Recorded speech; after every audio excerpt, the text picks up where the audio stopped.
Hello and welcome to Center for Victory's podcast of your best day yet. At Center for Victory, we're here to help unlock, reinforce, and enrich relationships through personal and professional development. I'm Eric Guy, Chief Victory Officer here at the Center for Victory. Today, I thought we'd have maybe a little fun, but still some seriousness here. I'll just start it off with just a quick story of how I really started to evolve with this topic even more in my career, both personally and professionally. So I have this friend, and I would say if you ask our families, especially our kids, even our wives, they say the two of us have a special kind of bromance. I think my hair's a little bit better than his, but that's negotiable. But anyhow, have a real good friend. Won't mention him here. Hopefully, we'll have him on the podcast one of these days. But those that are listening to this and know me well are going to know who I'm talking about. We do a lot together. We talk a lot together, and hence this relationship has came around about the subject that I wanted to talk about today, which was accountability. Okay, I think a lot of when we look at companies, when we look at even in our families and our communities, I don't think we have the right degree of accountability or any accountability for that matter in some instances. But the companies and the families that typically run the best have some degree of accountability. But before I got into it, I thought we'd start with just a quick definition here of accountability and its significance. So, accountability is a state or condition of being answerable or responsible for one's actions, decisions, and obligations. It involves accepting ownership and acknowledging the consequences of one's choices, behaviors, and performance.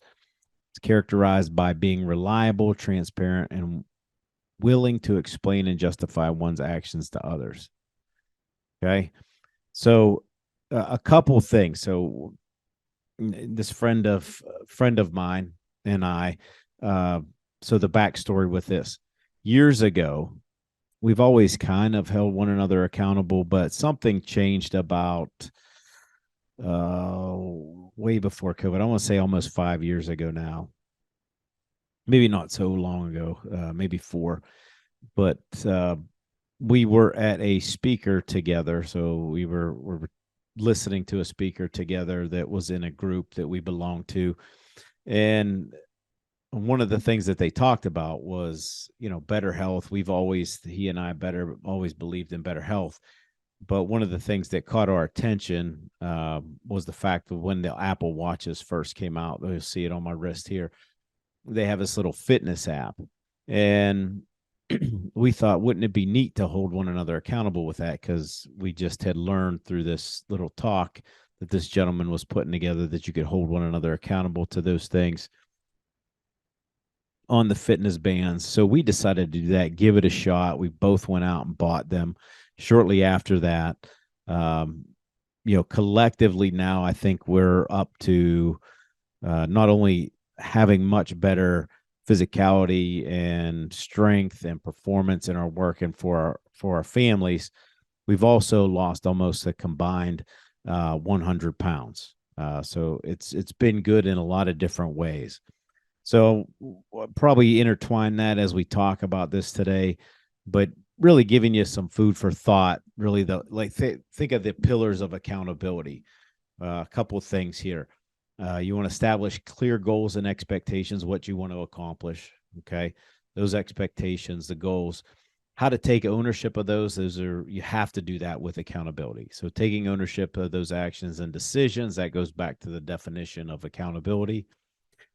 One of the things that I don't think we do as well in our society is accepting responsibility for those outcomes and results. A lot of times I think we push it on other people. Or blame or just excuses. A lot of times we have what they call excuse-itis. Building trust and fostering open communication. I think that's one of the things that he and I have done well together. It just made me think about this topic a week ago because he and I got together again and we're just talking about things. And it's like, Now we just have our list. Boom, boom, boom, boom, boom. Like family, how's your health? How's this going? How's that going? How's work going? What are you doing to get yourself better? What are you doing for those around you? And that leads to kind of that last pillar of holding oneself and others accountable. And that's what he's really done for me, and I think I've done for him. But when you look at that, when you uh, look at cultivating a culture of accountability, a couple things. I have, it's not an all-inclusive list, but things to be thinking about either in your home um, or in your company. So creating a culture of accountability starts with creating a supportive and empowering environment. All right. It has to be supportive of those things. I think a lot of times when we don't have accountability, we're just kind of off in silos, especially inside of a company or inside even a family. It might not be as supportive or empowering, right? It doesn't mean that it needs to turn into a dictatorship to hold one another accountable, but that next piece that I think is important is really encouraging collaboration and shared responsibility. Uh, for instance, with the weight goal that he and I both had, I brought that home even to my family. They've been extremely supportive with that. Uh, for instance, I think, I think about my wife and I, we walk almost every day. My daughter and I, we go to CrossFit together, sharing that responsibility. They obviously have physical goals, and, not to get too off subject here, but the ability to have, especially that physical piece, has always been important for me. Uh, but it's led to other great things. I mean, my wife and I are getting ready to go to the Grand Canyon here in September and walk rim to rim. I mean, that's something we'll get to go to do together. I would say, yeah, I couldn't have done that without taking accountability for my actions, my weight, taking time to get in shape, actually be in shape. So those kinds of things. But that collaboration piece, it makes it a lot easier, especially like when we have, cold mornings where we really don't want to get out and get going. It's like, hey, look, let's do this together. We're going to both be cold together. Last week we were both, rained on, so we were both soggy together. So it was good. Providing feedback and constructive criticism.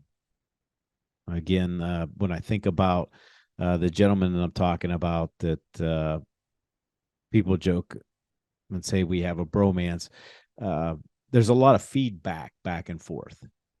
And I think the thing that I appreciate about him the most is the constructive feedback or criticism. It's like, well, are you offering an excuse, or, what are you actually doing? And back and forth we go.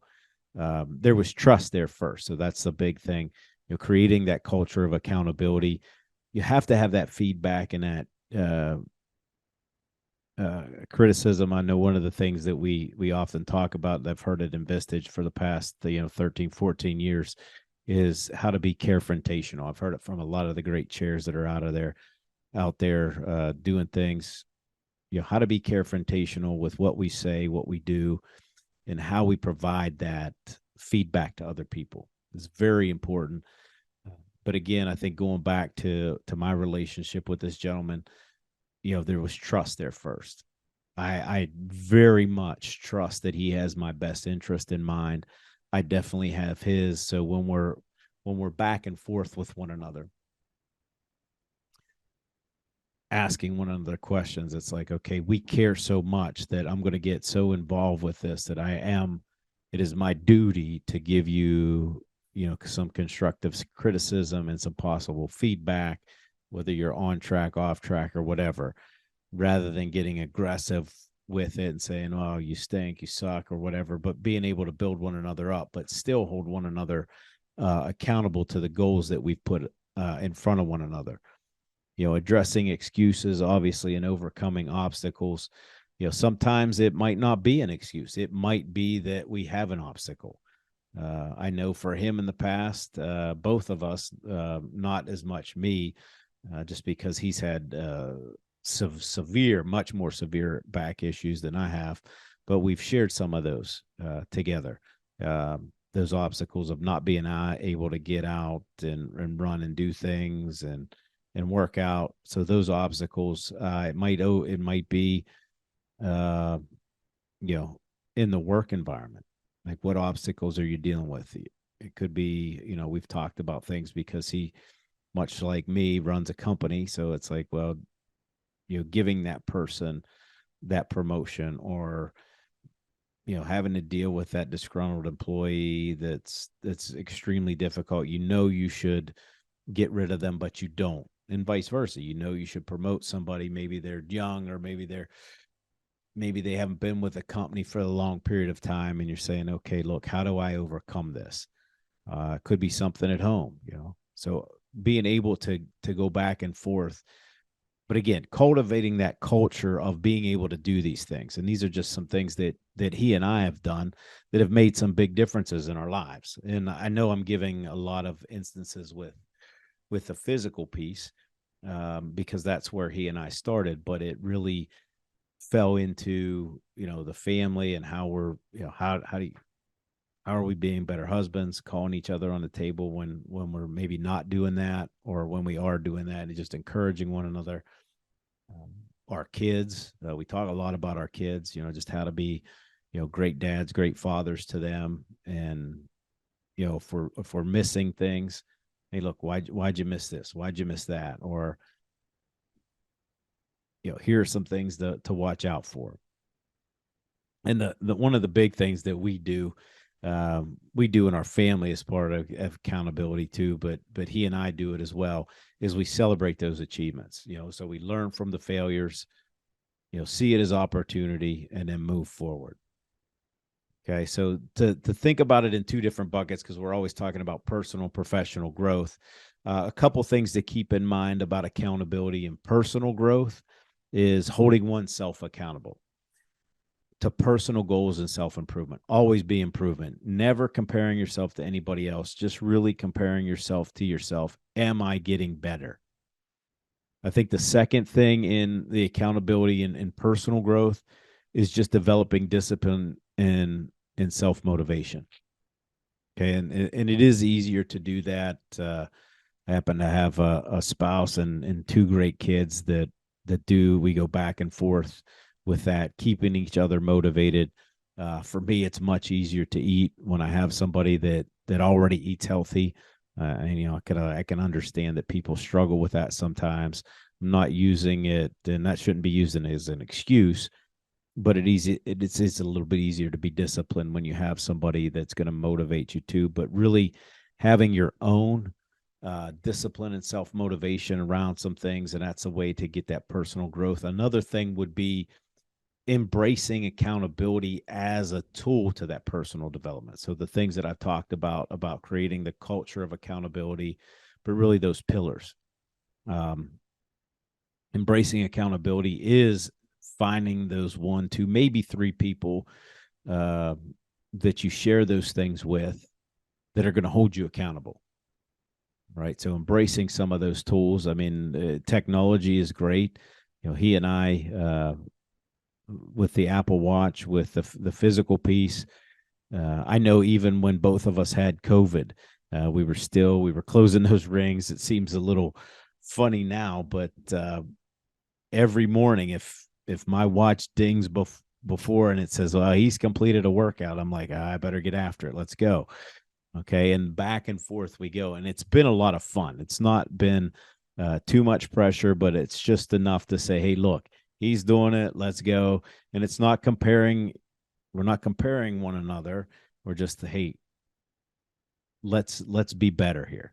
Let's go after this.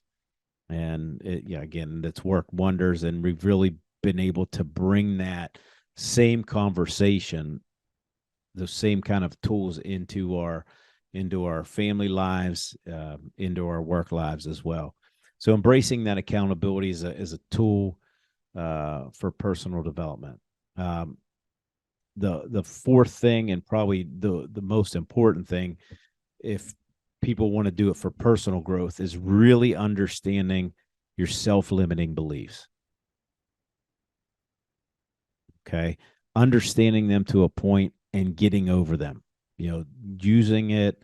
And that's why an accountability partner is so great. But overcoming those self-limiting beliefs by first taking responsibility for your own growth. And here's where we come into the self-awareness piece. All right.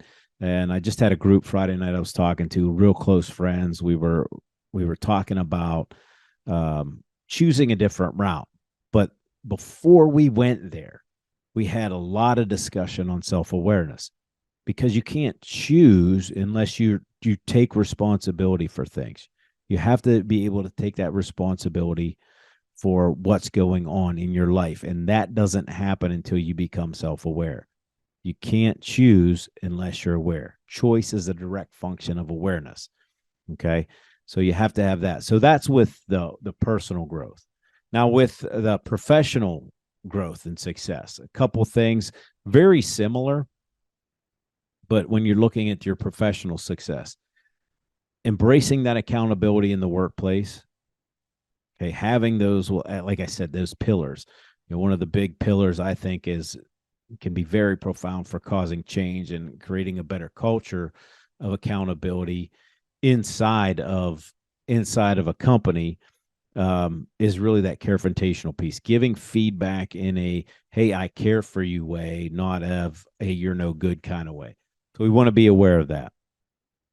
Holding employees accountable for their roles and responsibilities. That's a big one. I think we shirk that a little bit of times, or sometimes a lot of times in the workplace, just because we don't take time to talk to people about what their responsibilities are. Okay. And it stops and it can negate our success as well. So holding them accountable for their roles and responsibilities, but you have to let them know what those expectations are. Okay. Again, if they might think they're doing the right thing, but if they don't have certain things that they know they're supposed to do, certain expectations and feedback on those expectations, it's hard to hold them accountable for something that seems to just move around. It's a moving target. So first off, if you're a leader, do that first, create those expectations, and then create the accountability around the roles and responsibilities and make it measurable. I think most people want to succeed, but if you can't hit a moving target, implement, we just talked a little bit about that, implement accountability frameworks and systems inside of there. So it could be as something as simple as, I know a lot of companies that I work with, they have their weekly meeting and they just go over KPIs that drive growth inside the company, right? Here we all are. We're holding each other accountable. We're holding ourselves as individuals accountable to these certain numbers, whatever those things are, whether it's revenue, whether it's on-time deliveries, whatever it might be. And then finally, what that's going to do is promote that culture of accountability, and that's going to drive success, because I think everybody wants to be, at least most people. Okay. I know there's a few out there that don't, but if we don't have expectations, if we're shooting at a moving target, we don't know what those things are, nobody's holding us accountable. It's just work. And people want purpose, and creating that and promoting that culture of accountability is really going to drive that organizational success.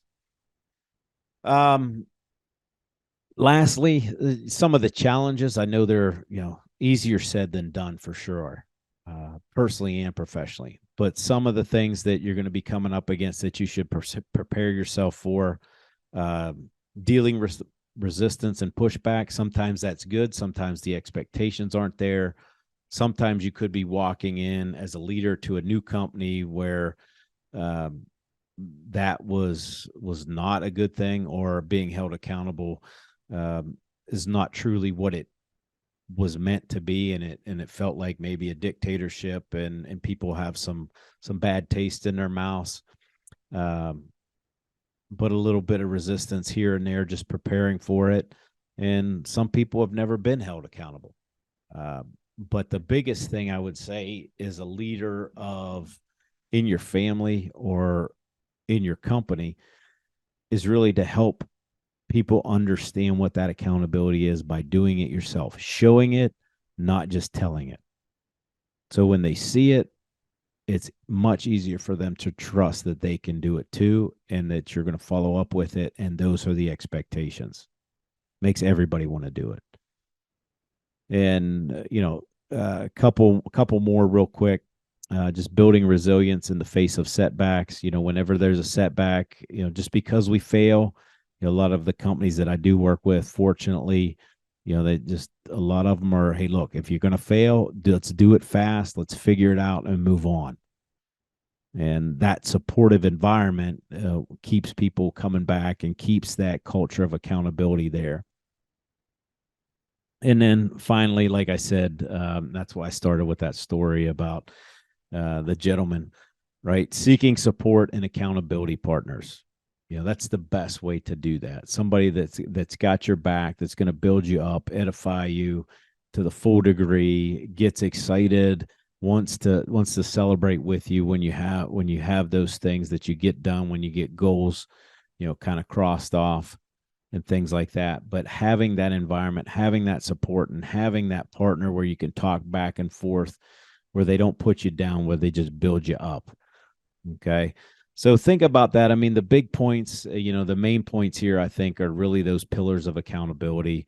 One more time before we end here today, establishing clear goals and expectations, taking ownership of actions and decisions, accepting responsibility for outcomes and results, building trust and fostering open communication. And then fifth, holding oneself and others accountable. I do believe, and I've seen it, you can do that at home. You can do that in your company.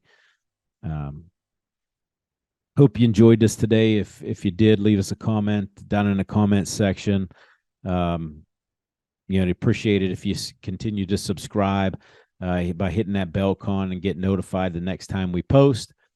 If you'd like more information, visit us at centerforvictory.com. And just remember, wherever you're at, whatever you're doing, make this your best day yet.